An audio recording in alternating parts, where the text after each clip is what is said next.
आता त्यानंतर जर बघितलं आपण की रवी जर चतुर्थ भावात असेल तर काय फळ मिळेल असं बघू आपण आता.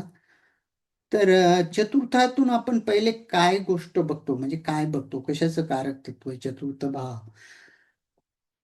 तर चतुर्थ भावापासून आपण आई बघतो, आपलं घर बघतो, जमीन जुमला मालमत्ता, या सर्व गोष्टी आपण बघत असतो. फ्लॅट बघतो, मालमत्ता, वाहन सुख, स्थिर संपत्ती, शांतता, मन शांती, त्यानंतर मानसिक स्वास्थ्य. त्यानंतर आपण बेसिक नॉलेज बघतो, जे प्रायमरी एज्युकेशन म्हणतो. ते प्रायमरी एज्युकेशन आपण या चतुर्थ भावातून बघत असतो असं. आता कुंडलीमध्ये चतुर्थ भावात जर कधी रवी असेल तर आपण त्यामध्ये आईचे पाठबळ आपल्याला मिळते. चतुर्थ भावापासून आपण आई बघतो, आईचं प्रेम बघतो.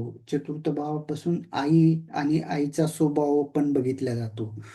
तर अशा व्यक्तींना आईचे पाठबळ मिळतं, म्हणजे आईचं पूर्ण सपोर्ट यांना असतो. अशा प्रकारे आपल्याला इथे बघायला मिळतं. मातेला मान असतो, म्हणजे यांची जी आई असते ती समाजामध्ये पण यांच्या आईला मान सन्मानाने बघितलं जातं.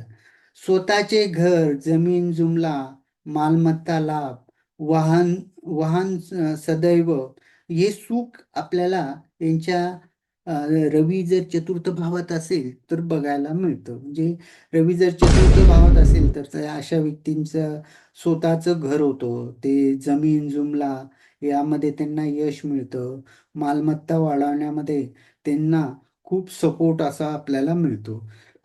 घरात मान सन्मान असतो, प्रतिष्ठा असते अशा लोकांची. यांना घरामध्ये खूप मान सन्मान व प्रतिष्ठा, पद वगैरे प्राप्त होतं. शिक्षणात प्रगती होते. जे आपण प्रायमरी एज्युकेशन बघितलं तर या शिक्षणामध्ये त्यांची प्रगती असते, स्कॉलर असतात, ते हुशार असतात.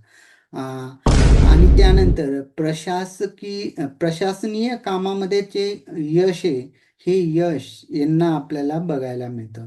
मनोबल मजबूत असतं, कार्यक्षमता चांगली असते अशा लोकांची. आणि एक प्रकारचं मान सन्मान पद हे आपल्याला घरातून त्या व्यक्तींना बघायला मिळतं. आता त्याचबरोबर जर सूर्य जर बिघडलेला असेल तर मग काय होईल, तर आईच्या आरोग्याची चिंता किंवा तणाव असतो. यांच्या आईचं आरोग्य जे स्वास्थ्य असतं ते नेहमी खराब असतं, त्यांची रोगप्रतिकारक शक्ती कमी असते, त्यांचा तणाव असतो, आईबरोबर संबंध व्यवस्थित नसतात, घरात शांततेचा अभाव असतो, नेहमी चिडचिड वगैरे. चतुर्थ भावापासून आपण घर बघतो, घराचा हे बघतो, घरातलं वातावरण बघतो. तर अशा लोकांचं घरातलं वातावरण हे आपल्याला बिघडलेलं मिळतं. अशा व्यक्तींना राग लवकर येतो, अहंकार वाढतो यांचा.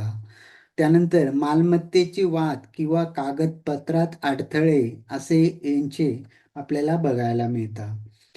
त्यानंतर अशा व्यक्तींना छाती किंवा हृदय किंवा डोळ्यासंबंधीची तक्रार जास्त आपल्याला बघायला मिळते. आणि घरगुती तणाव असतो, मन अस्थिर असतं, घरातलं जे वातावरण असतं ते फारसं चांगलं नसतं. अशा लोकांना घरामध्ये मान सन्मान वगैरे पण दिल्या जात नाही. अशा रीतीने आपण जर चौथ्या घरामध्ये जर रवी असेल तर या पद्धतीचा आपण फलादेश करू शकतो.